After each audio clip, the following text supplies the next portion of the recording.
Israel Iran మధ్య భీకర దాడులు కొనసాగుతున్నాయి. అత్యంత శక్తివంతమైన డ్రోన్లు క్షిపణులతో పరస్పరం దాడులు చేసుకుంటున్నాయి. అయితే ఇరాన్ చేసిన ప్రతీకార దాడులకు ఇజ్రాయెల్ రాజధాని టెల్ అవీవ్ దద్దరిల్లిపోయింది. ప్రధానంగా ఇజ్రాయెల్ రక్షణ వ్యవస్థ అయిన ఐరన్ డోమ్ను ఇరాన్ దాడులు దెబ్బతీశాయి.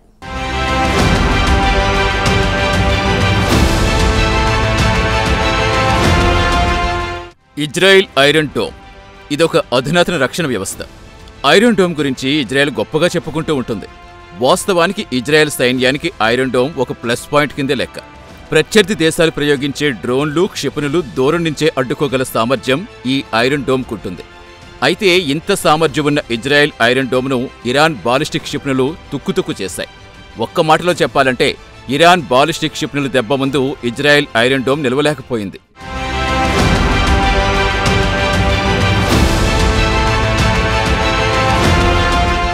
వాస్తవానికి 2 ఏళ్ల క్రితం పాలస్తీనా, ఇజ్రాయెల్ మధ్య ఘర్షణలు ప్రారంభమైనప్పుడు తొలిసారిగా ఐరన్ డోమ్ గురించి అందరికీ తెలిసిందే.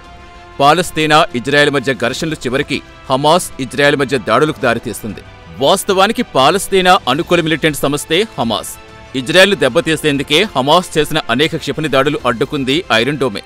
ఆ తర్వాత హమాస్ హవా తగ్గింది. తెరపైకి హెజ్బుల్లా మిలిటెంట్ సంస్థ వచ్చింది. హెజ్బుల్లా కూడా పాలస్తీనా అనుకూల మిలిటెంట్ సంస్థే. అయితే హెజ్బుల్లా కార్యక్షేత్రం లెబనాన్. అంతేకాదు, హెజ్బుల్లా మిలిటెంట్ సంస్థకు ఇరాన్ సంపూర్ణ సహకారం ఉంది. ఈ నేపథ్యంలో హెజ్బుల్లా క్షిపణి దాడుల నుంచి కూడా ఇజ్రాయెల్ను కాపాడింది ఈ ఐరన్ డోమ్ వ్యవస్థే.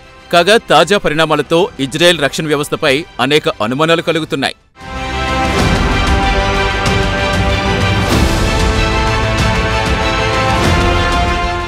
ఇరాన్ బాలిస్టిక్ క్షిపణి దాడుల ప్రభావం టెల్ అవీవ్తో పాటు పరిసర ప్రాంతాలపై కూడా కనిపించింది.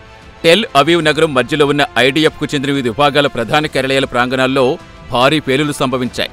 అంతేకాదు, ప్రజలు నివాసం ఉండే అనేక భవనాలు తీవ్రంగా దెబ్బతిన్నాయి. కాగా టెల్ అవీవ్ నగరంపైకి ఇరాన్ క్షిపణులు దూసుకొస్తున్న సమయంలో ప్రజలను అప్రమత్తం చేస్తూ అనేకసార్లు సైరన్లు మోగాయి.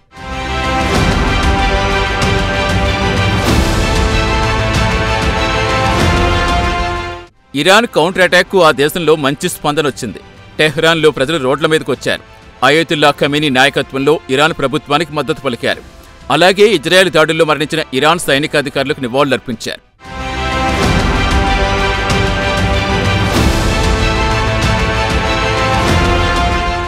ఇదిలా ఉంటే ఇజ్రాయెల్ విషయంలో ఎవరూ జోక్యం చేసుకోరాదని Iran supreme leader Ayatollah Khamenei కోరారు.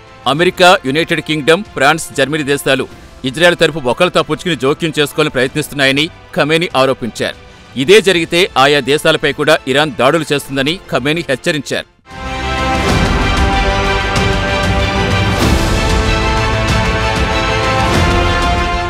ఇదిలా ఉంటే ఇరాన్ ప్రతీకార దాడులపై ఇజ్రాయెల్ ప్రధాని నెతన్యాహు స్పందించారు.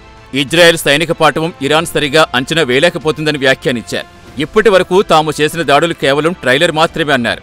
ఇరాన్ కౌంటర్ దాడులు ఆపకపోతే తాము తీవ్రంగా రియాక్ట్ అవుతామన్నారు. ఇరాన్ రాజధాని టెహ్రాన్ను వల్లకాడులా మారుస్తామని నెతన్యాహు హెచ్చరించారు.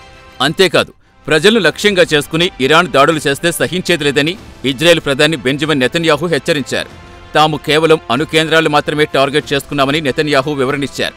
మొత్తం మీద ఇజ్రాయెల్, ఇరాన్ దాడులు, ప్రతిదాడులతో పశ్చిమాసియా దద్దరిల్లుతోంది.